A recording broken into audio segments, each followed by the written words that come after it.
ng pagsusulong ng impeachment, maku-question yan dyan eh. Oho. Hindi ba? Totoo kayo. Tsak yun.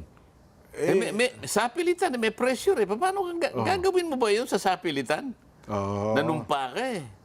Sinabi mo, maliwanag sa iyong kaisipan, maliwanag sa iyong personal na kaalaman na meron talagang katotohanan itong nandito. Ayun. Ngayon pala napilitan ka lang. Paano nangyayari yun? Oho. Mas malungkot pa sinabi niya. Kaya nga, ako, sa Oo. tingin ko lang, kung ikaw ay nag-o-offer ng kamay ng pagkikipagkasundo, tutuloy mo pa ba yan? Baka hindi ka maging katanggap-tanggap, baka hindi ka seryosohin habang iniaabot mo yung kamay mo ng pakikipagkasundo. Oo.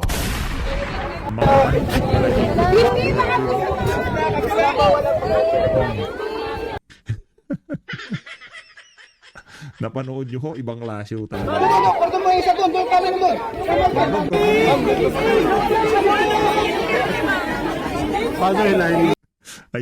Ayan ho ang gusto nilang i-impeach sa Pilipinas. Yan ho ang gustong i-impeach ng mga walang pinagkaguluhan ho itong si Vice President Sara Duterte diyan sa Qatar, diyan sa ginanap na Thanksgiving event. Yaan hong mga kaganapan na yan, ang katayo sa mata niyan pagka nakikita nitong si Lisa Araneta Marcos. Pambihira ho, sa kabila ng paninira dito kay BP Sara, pagka meron ho siyang pinuntahang bansa, parang nakikita ho natin yung mga kaganapan nung panahon nitong si dating Pangulong Rodrigo Duterte magpunta sa Hong Kong, Malaysia, Indonesia, kahit saang dako ng daigdig. Talagang pinaghahandaan ho siya ng ating mga kababayang OFW. Talagang yung pagsalubong, ingranding, kagaya ho nung napanood nyo sa ating intro. Eto, ilagay ko na ho dito mga kababayan dahil yan naman ho ang una nating tatalakayin dito sa video na to. At ito hong si Senator Rodante Marcoleta, napanood nyo rin ho yung ating opening salvo. Nakita nyo ho, meron hong pagbalagbag na gagawin dito itong si Senator Rodante Marcoleta. Pero bago lang nang yan, isang like at isang subscribe. Masaya na ho tayo dyan sa mga gusto sumali sa ating community. Alam nyo na ho ang gagawin mga kababayan. Yung like button, yung join button, nandyan lang ho sa baba. Sa mga patuloy na sumusubaybay sa ating mga video kahit na wala ho tayo sa ating original na programming, maraming salamat ho. Palakpakan ho muna natin yung ating mga kababayan na talagang napakatindi kong sumuporta. At mega love shoutout na rin ho natin yung mga kasama natin dito sa PH Update na talagang napaka-solid kong sumuporta. Mega love shoutout dito kay Sir Jordan Cabico. Maraming salamat ho sa pagsuporta ha. Naku, dami ko na palang hindi na shoutout dito kay Ma'am Lovelyn Shibukawa. Mega love shoutout. Maraming salamat ho.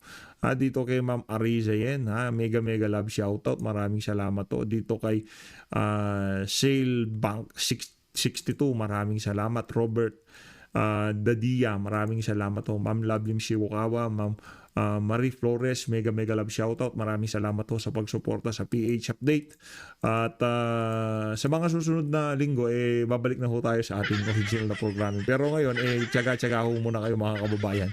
Maraming nagre-reklamo. Nasaan na yung audio, yung lugar, nasaan na yung yung dating setup mo, bakit biglang nawala? Meron ho tayong inaasikaso ngayong mga panahon na to. Pagkatapos ng inaasikaso natin na to, balik na ho tayo sa ating original programming. Ito, rekta ho tayo dito sa pagbisita ni BP Sara sa mga kababayan nating OFW dyan sa Qatar. Ibang klase ho ito mga kababayan.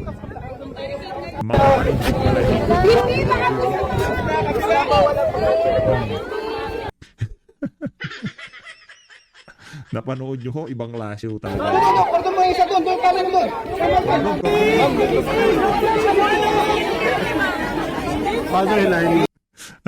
Ayan ho ang gusto nilang i-impeach sa Pilipinas. Yan ho ang gustong i-impeach ng mga walang kahit tayo naman ho mga kababayan, talagang makikipagbalyahan pagka pagka nakita ho natin, makikipagbalyahan ho tayo.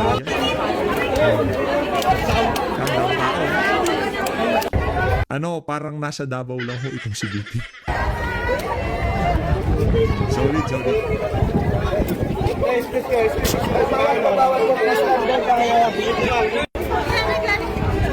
Sorry.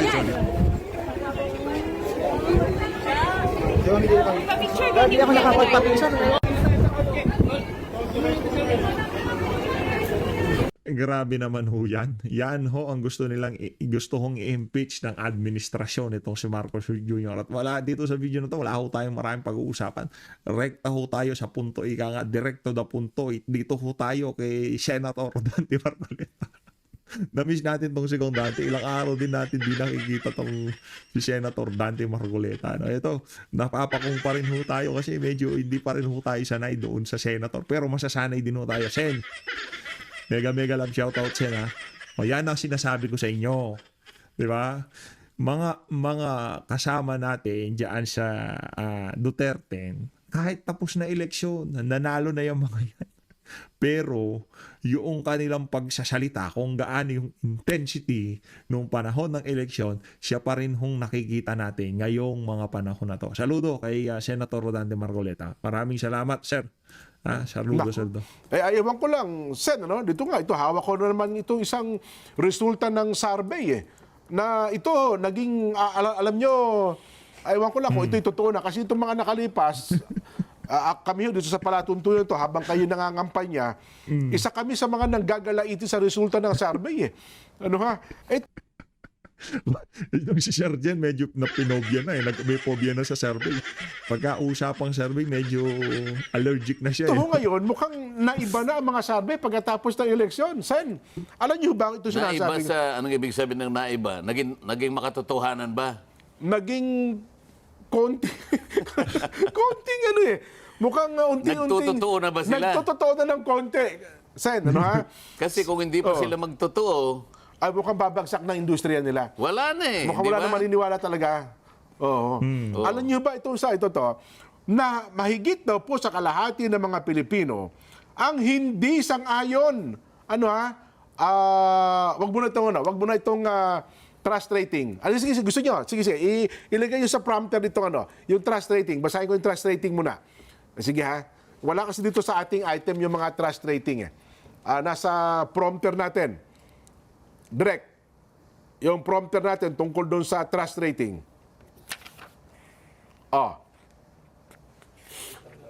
Wala pa. Sige, ito muna gagamitin ko. Ano ha? Mahigit daw po sa kalahati ng mga Pilipino hindi sang-ayon sa pag-aresto at pagpapadala kay dating Pangulong Rodrigo Duterte sa International Criminal Court o sa ICC. Ayon po sa mahigit sa kalahati. mahigit sa kalahati po. Kung halimbawa nakikipag-reconcile ang gobyerno, Jen, maging sensitive ka dun sa damdamin ng higit sa kalahati ng ating mamamayan, ayaw pala nila yon. Ayaw po. Hindi ka magagawa ng paraan para yung damdamin na yon ay maglubag man lang. Maglubag man lamang ng Higit sa kalooban. kalahati ang sinasabi mo Opo, ito po. Sabi niya, ayon po sa survey ng Pulse Asia, bago lang ito, mula May 6 hanggang May 8, 58% ng mga respondent hindi sang-ayon sa nangyari. Nangyari po kay dating Pangulong Rodrigo Duterte. Ngayon, anong gagawin mo riyan pag gaganyan? Nakikipag-reconcile ka Kasi dapat alam mo na kumbaga sentimiento na ng taong bayan ito, di ba? Ano sasabihin mo sa kanila? Abala kayo sa buhay nyo. Kahit na maging 60% pa kayo. Ganun ba sasabihin mo? Hindi Ba't Mali yun. survey ka pa? 26% ang sumang-ayon, 16% naman ang wala pong posisyon. Pinakamarami sa hindi sumang-ayon, nasa Mindanao, Baymantakin nyo, 96%, almost 100%. Kasunod po, Visayas na nasa 60%, Balance Luzon, 42%, Metro Manila, 38%. Reflection ng nangyari sa election dyan, di ba? Tama kayo, Sen. Yan din ang naging resulta ng eleksyon. Ngayon, anong gagawin mo? Naku. Kung ikaw ay nag-o-offer ng kamay na pakikipagkasundo, reconciliation. alam mo, Ito ang gagawin nila. Sen, ito. Pakita ko lang gagawin nila. Nag-o-offer ng kamay ng pagkakasundo at bigla ho silang bibira ng ganito. Hindi yan ito. Ayan. Bigla ho nilang gagawing tagapagsalita. Ito, anak ni Abad. Naku, may hugot ho yan kay Bibi Sara. Alam niyo ho ba mga kababayan na isa sa mga kinatalo ng ama niyan? Si Vice President Sara Duterte. Kaya galit na galit yung ali na yan kay Bibi Sara. Ngayon, gusto niyo reconciliation at gagawin yung tagapagsalita ng House of Representatives. Huwag na tayo maglokohan dito. Huwag yung sabihin, separadong ahensya naman yan, separadong sangay ng pamahalaan niyang House of Representatives at Senado. Ang House of Representatives at ang Malacanang, separado yan. Kalokohan ho yan, mga kababayan. Huwag ko kayo maniwala pagka pinaandaran kayo ng ganyan. Mo ang damdamin ng kabuuan ng Mindanao, halos 100% ang nagsabi. Oho. Wala kang gagawin. Hindi ka magiging sensitive doon sa damdamin na yun. Pananatilihin mo ba na yung damdamin na yun ay nagiinit? Abay, hindi. Kumbaga dapat papaglubagin yung kanilang kalooban. Kaya sila ang nakakaalam kung anong gagawin nila doon, di ba? Totoo. Kasi kung kaya mo sinusukat kung anong damdamin ng tao, para sa ganun, makagawa ka ng paraan Oo. kung paano pasasayahin ang kanilang damdamin. Pagkatapos wala namang nangyayari. Baka ho merong advice si Ginoong Frederick Go, yung kanilang economic advisor. Di ba? Kasi yun ang unang na-retain si Ginoong Frederick Go na advisor po ng Pangulo sa negosyo. Halimbawa, economic advisor sila. Siguradong napakataas ng mga pinag-aralan lahat yan. Paano nila pangangatwiranan na napakaraming ayuda ang ibinibigay sa tao bago mag-eleksyon? Oo. Na yun namang ayuda ay hindi naman paraan at hindi naman sagot para maiangat mo ang buhay ng bawat isang Pilipino. Mukhang ganun nga po. Pagsasayang lang Hindi naman sustainable yun. Oo. Pero economic manager sila. Di ba? Pag tiningnan mo kung magkano lahat yung 5 ayuda na yan dyan na binibigay nila. Kulang-kulang 200 bilyon. 200 bilyong piso, opo. Oo. Ang tanong ko dyan, kasi kung ako magtatanong sa kanila, sino-sino nabigyan ninyo? Anong impact nangyari sa buhay nila pagkatapos nyong ibigay yan? Nako. Oo. Pinag-uusapan natin kalagayan pang-economic ng mga tao. O ngayon, wala silang pagkukulang, itong mga ito. Wala bang nagsabi sa Pangulo na, Mr. President, parang mali po yung ayuda na yan Kasi po, nagsasayang lang po tayo. Kaya po, dumami po ang utang natin dahil sa kabibigay po natin. Wala naman pong katumbas na production yan. Oho. Di ba? Mukhang- Kaya po, tingnan po ninyo yung growth natin. Consumption-driven lang. Pagkabigay po ng mga ayuda na yan, Wala na. pupunta po sila sa supermarket. Oho. Wala na po yun Pero wala Hindi. po Swerte pa nga kung pupunta ng supermarket kong. Paano kung nagpunta yan sa sa Tong-Itan? Paano ba nag-scatter yan, nag-online gambling, di ba? Swerte pa pagka dinala yung na yan. Kasi sobrang kita to, baka maparami ko pa to. Ganun kasi mentality ng ibang kumukuha dyan O yung iba naman, baka pagka umabot yan ng grocery, talagang swerte na. Yung iba dyan, pinangsisini lang. Nakita nyo naman yung mga nagtutupad, mga kabataan, mga dalaging ding, di ba? Pagka pinambili ng milk tea yan, tapos ang usapan, ika nga. Yung 5,000 pinang-book ng airfare papuntang Boracay o kung saan pa. Yun pupuntahan yan. Kapos ang kita. May kita yung mga yan. Ika nga pangdagdag, panggastos. Hindi pambili ng grocery. Diba? Yun ang problema natin dyan sa ayuda na yan. Wala hong ambag yan sa ekonomiya ng ating bansa. katumbas na production. Walang pagkakamali yung mga economic managers. Nako, dapat malalim nilang iniisip na mabuti yan. Paano ngayon yan? Oo. Mukhang dapat ma-realize nila talagang, aywan ko, yung Ayun ayuda. yung sinasabi natin Saan ba ibinase yung retention? Oo. Dalawa lang kasi. Resignation, retention. Oo. O pinag-resign mo, inalis mo. Saan nakabase? Ano ba nagawa niya? Asan ang record? Oo. Nako. Isa naman, ni-retain mo. Bakit? Ba't mo ni-retain? Ano ba nagawa niya? Iba naman, nilipat mo. Di Isa ba? nilipat mo lang. Oo. Paano natin malalaman yung pagkakalipat niya, gaganda na ang kanyang performance dahil dinala mo ron. Oo. O baka mamaya, hindi naman niya rin alam yung pinuntahan niya. Dito may kasanayan niya, tinanggal mo, nilagay mo doon. Oo. Paano mo ngayon masasabi na kahit bagito siya rito, Oo.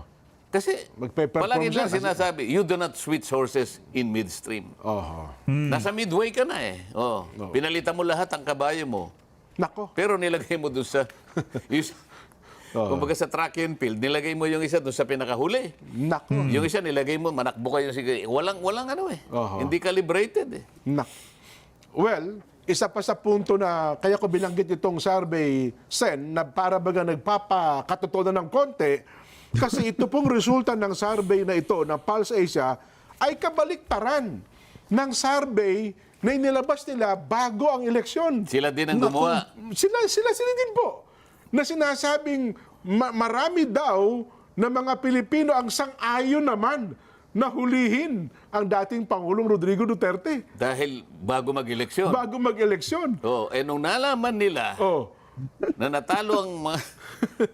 yung hindi pala, kanya- mali pala tayo. Kaya nila kinokorek. Yun. Paano kaya nila Dapat i-correct na rin ho nila niyan yung mga survey na ilinabas nila na kung saan ilinalagay nila sa bandang hulihan itong si Senator Rodante Marcoleta. Dapat tayo kung tatanungin tayo dapat ang pagkakasunod-sunod niyan.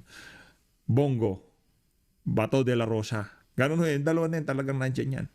Magpakatotoo ho tayo dito. Wag ho tayong magplastikan. Papasok ho talaga si Tulfo. Sa gusto natin papasok yan. Papasok ho siya. Kamukha siya ni Rapi. May name recall, nakapagtrabaho sa DSWD. Kahit papaano talagang nakaalagwa siya, di ba? Ganun ho yan. Nakapitalize niya. Merong apelido, nakapagtrabaho sa isang ayan dyan ng pamahalaan na kung saan talagang laser targeted sa mga mahirap at nakapagpakilala siya. Jackpot. Tapos pagkatapos nitong papasok yan si Senator Rodante Marcoleta. At sunod-sunod na ho yun, yung mga kandidato natin sa Duterte. Yan si Soto at saka si Lacson, di ba sinabi naman ho natin, kaya napaisip tayo kung bakit pa sila sumali dyan sa alyansa. Gayong, alam naman din natin na talagang malakas sila. Yan si Soto, meron ho siyang noontime show na Ibulaga. Lagi ho siyang napapanood dyan. Si Lacson, di ba? Kapulisan, kasundaluhan, automatic kasama na yan. Dapat naging sundalo. Isasama at sasama. Isasama. Tapos naging senador na siya. Name recall, nandyan na yan. Awareness, nandyan na yan. Pagka nagsalita siya dati, ano naman yan yung Lacson na yan, talagang pabibo yan sa social media, kaya talagang may name recall. Tapos hindi ho dapat mawawala dyan. Yang si Pastor Apollo Quebuloy, Attorney Vic Rodriguez, at itong si Attorney Jimmy Bondoc. Philip Salvador, yung mga kandidato na yan, sila ho talagang maglalaban-laban doon sa mga natirang pwesto na nabanggit natin. Ito, kumbaga, magpakatotoo tayo. Yan si Lacson, Soto, at yan si Tulfo. Talagang papasok at papasok yan. Doon sa mga natirang kandidato natin, di ho natin malaman kung sino ang makakapasok maliban doon sa tatlo na yon. Pero sigurado tayo, hindi lang yung apat na yan ang nanalo. Hindi yung si Senator Bato de la Rosa, Senator Christopher Bongo, Senator Rodante Marcoleta, at yang si Camille Villar. Yang si manggagamit, ano yan? Ay yung sali sa bilang higa nga. Yang apat na yan, sigurado na yan eh.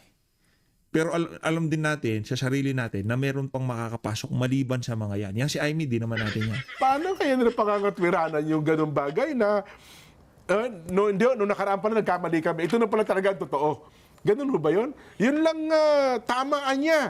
Mataas ang nagsabing dapat ikasuhan, impeach ang pangalawang Pangulo. Ngayon po, ito babasahin ko pa isa, Sen, sa ating mga kababayan. Mas mataas daw po ang nakuhang trust rating ni BP Inday Sara Duterte at ama nito, dating Pangulong Rodrigo Duterte, kumpara sa nakuhang trust rating ng Pangulong Ferdinand Bongbong Marcos Jr. Paano nila po-process yun? Nako, yari. Ayun na nga. In-impeach nila eh. Oo. Yung isa, ikinulong. Nila Bakit mas mataas Oo. yung trust rating? Sa kabila nun, ng ginawa doon, ano? Kaya nga. Sa pinakahuling survey po ng Pulse Asia Research, kung saan halos kalahati ng mga Pilipino nagsabing tiwala kay BP Sara at kay dating Pangulong Digong. Sa survey po, ginawa ng May 6 hanggang 9 na nilahukan ng 1,200 respondents, nakakuha po ng 50% trust rating si BP Sara, habang 63%, ito po hindi na ito Pangulo hindi na po ito Pangulo, pero 63% pa rin ang nakuhang trust rating ng dating Pangulong Digong. Sa pareho pong survey, ang nakuha lamang ng Pangulong Bongbong Marcos ay 32%. Nako. Dito sa ipakita niyo po yung nakita niyo po sa Pangulong ang ibinaba ay halos 2 digits pa rin mula doon sa dati. Yan ho. Mayroon hong sa NCR laki pa ng ibinaba niya, negative 10%. O negative 10. Nako. Oh. Grabe, Pag negative 10 na. undecided pala ito. Taas mo ng konti, Direk. Ipataas mo ng konti para makita natin yung comparison. Okay, wala na. 38%. Yan ang sinasabi natin do sa ating mga kababayan. Ano ho? Samantalang noon, bago mag-eleksyon, mukhang hindi ganyan ang resulta ng survey. Sen. At ang iba nga, ay nagsasabing mukhang pabor pa raw po ang mga Pilipino na ang dating Pangulo at ang kasalukuyang pangalawang Pangulo ay naharap sa ganung mga asunto. Kaya nga siguro ibinibigay ang kamay ng pakikipagkasundo nang dahil nga dyan sa mga nakukuhang mga datos Oo. sa damdamin ng mga taong bayan. Totoo. Kaya kailangan lang na maging seryoso din kung paano mo hahawakan yung kamay na ino-offer sa'yo. Oo. Kailangan makita yung Kaseryosohan at saka paano Kaseryosohan. ginagawa, no? at yung katapatan, Jen. Yan, Importante oo. yun. Oo. Ngayon, paano mo susukatan ng katapatan kung wala ka namang ipakikita? Oo. Kagaya ng binabanggit natin kanina. Dapat merong mag-initiate mula sa kanila na kakitaan ng katapatan. Oo. Pero ewan ko sa social media naman, sa kabilang banda, Sen, para mapag-usapan lang natin, ibig ba niya sabihin kung nag-aalok ng pakikipagkasundo ay inaabsuelto na sa mga kasong kinakaharap nito, gaya ng pamilya Duterte? Kung ganun man ang nakikipagkasundo man ng administrasyon, kung meron naman anyang mga kasong kinakaharap Hindi naman yung nakikipagkasundo ang naglilitis sa kanya, di ba? Ang pinag-uusapan, oho. yung kamay ng pakikipagkasundo, kung tatanggapin o hindi. Okay. Labas doon sa anuman yung kaso Oho. na inaharap Oho. ng isang partido, hindi ba? Opo.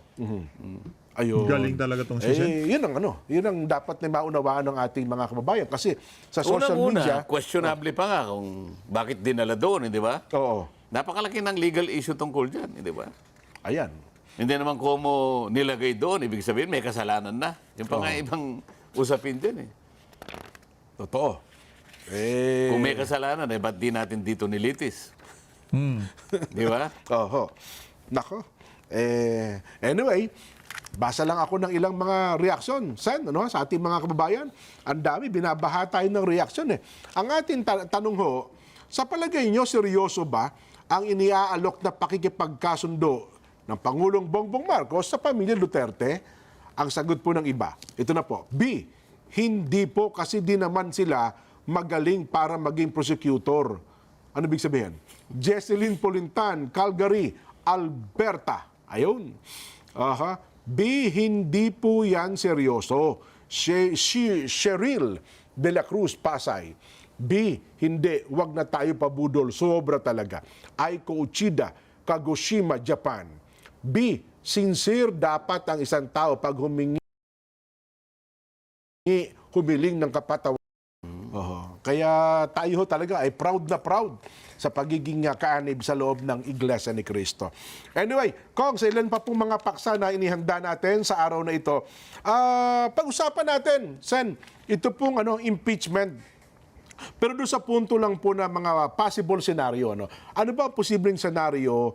Teka lang, by June 2, magkukunbin na ba agad ang Kongreso at ipupush na ba kaagad ang impeachment laban po kay BP Inday Sara? Di ba June 3 ang start opening. no? Opo, oo.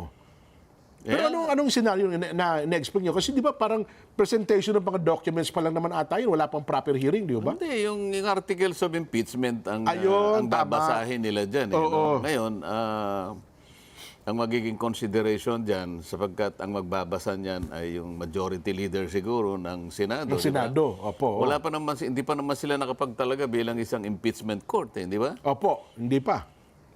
Well, sa akin, ang isang, hindi ko alam, no? Sa senaryo, halimbawa, maring mangyari, maring hindi, di ba? Okay, opo. Halimbawa, napag-usapan nila na, dahil nga sa nangyayari sa atin ngayon, Jen, nag-announce ng mass resignation ng ating Pangulo, ninakala niya na ang performance na kanyang gustong makita para sa kabuuan ng bansa ay hindi na-achieve, ano? Opo. Kaya siguro, iniisip niya na kailangan magtalaga ng sa ibang departamento para sa ganun, baka makabawi pa. Habang inaasahan natin itong mga ito, Jen, magkakaroon na naman ng impeachment trial. Ayan. Paano natin magagawa ito sa dalawang mga pangyayari? Gusto nating makabawi, pero nagkakaroon na naman ng pagtatalo. Kung tatanggalin nga ang Vice President o hindi, parang yung momentum parang may epekto eh. Opo. Di ba? Paano kung maisip nung mga senador ngayon na na mag-graduate naman sila sa June 30 pa diyan eh. Opo, doon pa matatapos ang 19 Congress eh. Oo, sa akin lang naman, palagay ko lang naman ito. Paano kung may magsabi na sa kanila na ayaw na namin ituloy ito? Posible bang senaryo yun? May senaryo lang naman ang Kasi pinag-uusapan natin. 23 senador natin ngayon, minus Sani Angara, di ba? Oh, Doon sa 23, ngayon, ano yung 2/3 ng 23? di... 15. 15, o 15, 16, mga ganun. 15, di 8 na lang ang magsabi, ayaw namin. Matutuloy pa? Hindi sa akin lang. nga, no? Hindi, sa akin lang naman. Naisip ko lang. Ayun. Oho. May paano ko sabihin nila na ayaw na tayo, di walang nagbilangan, halimbawa, ayaw namin, sabi nila, sila naman ang may kapamahalan nito kasi sila pa yung 19 Congress eh. Oho. Ano sasabihin mo ngayon dyan? Nako, kung halimbawa sinabi, hindi na namin tatanggapin, ayaw na namin umusad dyan. Dihinto ba kaya yan? naman nila gawin, di ba? Oo nga, no? Baka hindi na umabot doon sa kabila. Kung umabot naman sa kabila, iba ang composition, baka paglabanin uli. Bakit mo dadalhin dito yan?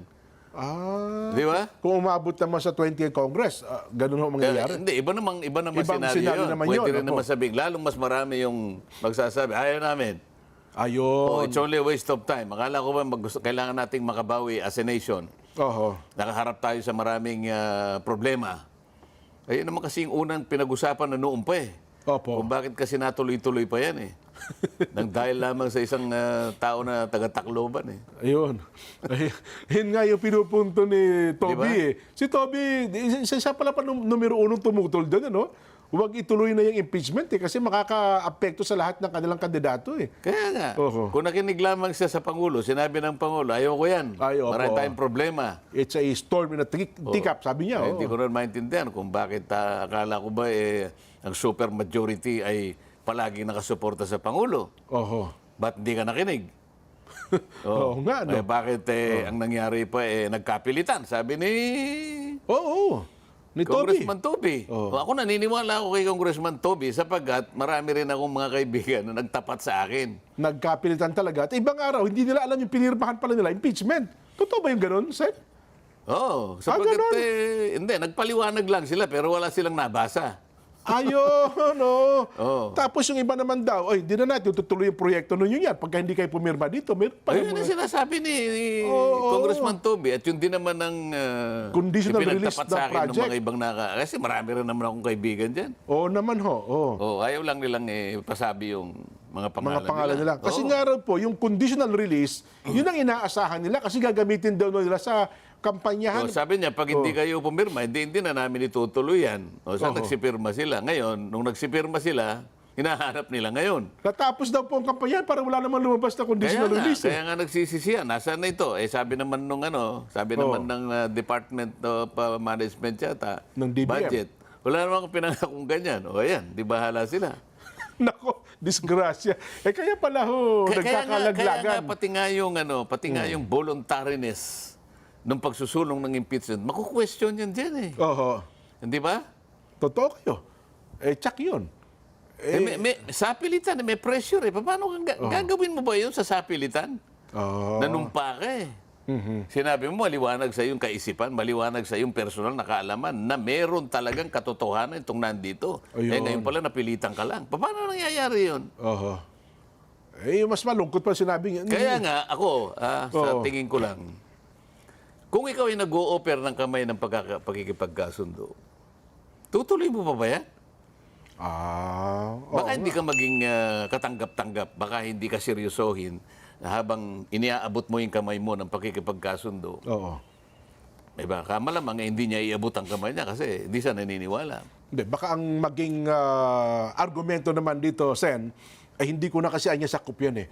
Senado at saka Kamara na yan eh. Hindi na naman sakop ng ano yan eh, ng pagiging Pangulo niya. Maniwala ako sa'yo. Di ba?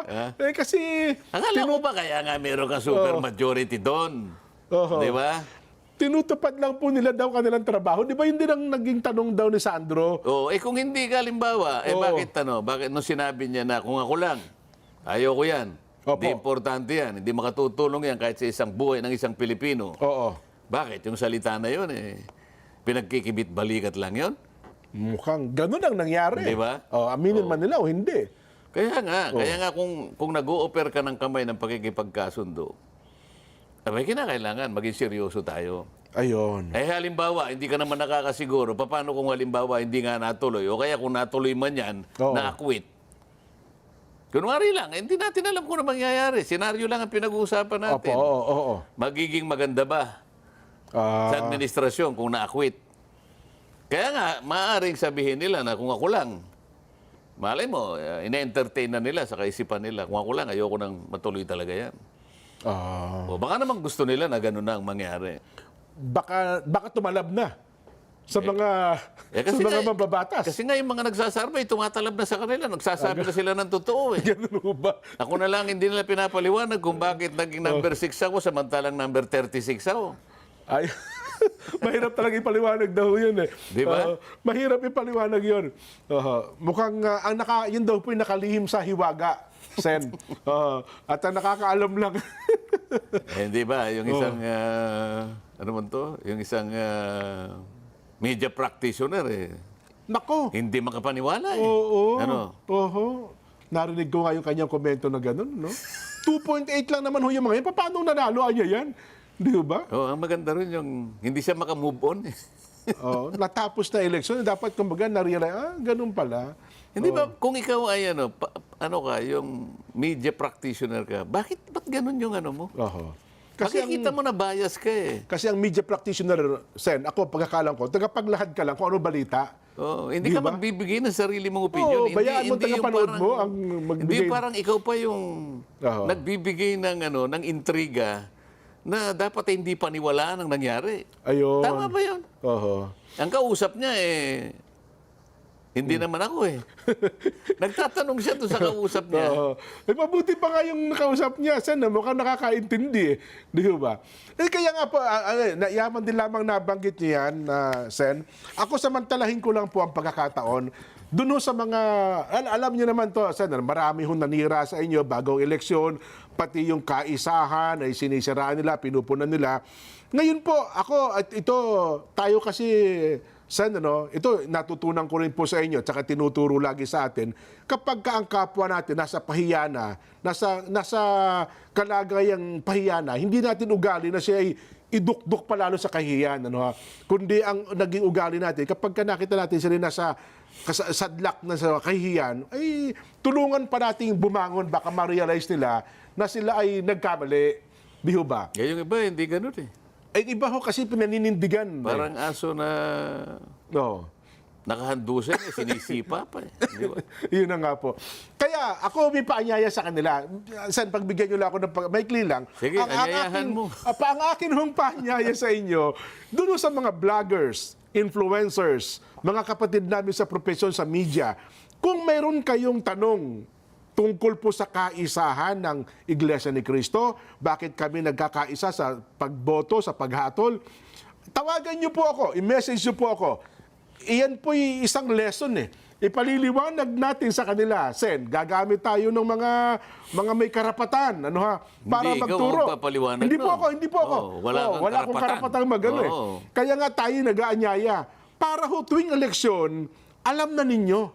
Di ba? Yun ho mga vloggers. Again, inulit ko po ang aking panawagan ha. Sa mga vloggers, influencers, content creators, mga kapatid po namin sa profesyon. Kung talaga yung gusto nyong maliwanagan. Yan. Kung gusto nyo talaga maliwanagan. Kasi kung ang maliwanag na maliwanag sa inyo, gusto niyo lang palabuin, Oo. ay hindi kayong inaanyayahan ni Jenso Barjaga.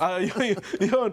Kung gusto nyo talagang maliwanagan, ano, at para sa ganon, tuwing darating pong eleksyon, ay hindi na kayo magtataka bakit merong ganong mga sinasagawa. Ayun, schedule nyo po. Ang Kahit dami anong araw. naman yung mga yan, nagmamaang-maangan lang din. Oo. Alam nila eh. Alam Ayun nila. lang nga. Well, pero ako ho, buong puso ho ako nag-o-offer sa kanila. Na iset nyo po. Meron ho kaming mga... Aanyayahan mo sila. Oho, Aakayin mo sila.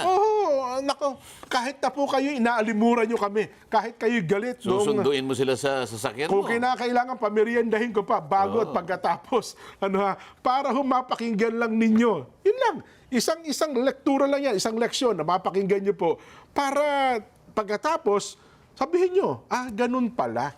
Meron palang ganun na mga tinuturo sa inyo kung bakit yan ang nangyayari. Halimbawa, mahigit 100 yan din. Ayan, Yung 10 lang ay makapakinig sa'yo. Ay, nako. O doon sa taong kakasangkapanin mo para ipaliwanag sa kanila yan. Ayan, Napakalaking bagay na yan. Jen. Totoo Di ba? po. Ayan. Buong puso at talagang buong pagmamahal yung aking paanyay sa kanila. Kung kayo po naman malayo sa Metro Manila, meron din po kaming gagamiting mga kasangkapan para kayo ay alalayan at mabilis pong makasasagot sa inyong mga katanungan ukol sa bagay na yan. Tamang-tama, Sen, nanonood pala sa atin ang mga taga-Central ngayon. Sa pangunguna po ng Kuya Sherwin Casas. Nanonood po ngayon. Kuya Sherwin. Na pwedeng magpaliwanag din yan. Ay, nako, ano po ito? Batikan yan sa buong ganyan. puso. Buong puso at buong galak na magpapaliwanag po ito sa pangunguna po ng Kuya Dong Dades na nanonood din po ngayon sa atin.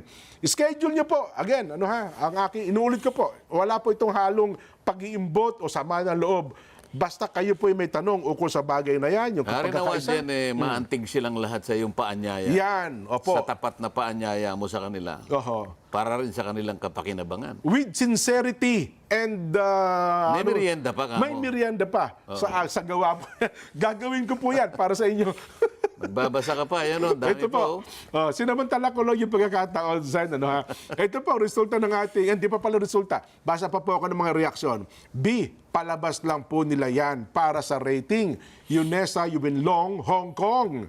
B, hindi po seryoso, pakitang tao. Action speaks louder than words. Huwag puro salita. Gumawa rin po siya ng action para ipakita yung sincerity na sinasabi niya. Jason Morales ng Maynila. B, pakitang tao. SAD sa trust rating. Perlito Horca, Caloocan City. B, pakitang tao lang. Ron Pelaez ng Laguna. A, kung totoo. Rafael Eblano ng Cavite. Meron pang isa. Alanganin yun. Ibig sabihin, ayaw niya rin eh. Di ba? Nag-A nga. Tapos kung totoo. B, not coming from the heart po. Sherry De La Cruz ng Dubai. B, hindi po kasi hindi seryoso. Dapat may action agad. Ricardo N. Cruz, Barangay Anos, Los Baños, Laguna. B, pakitang tao lamang. Randy A. Rasos, Lasam, Cagayan Valley.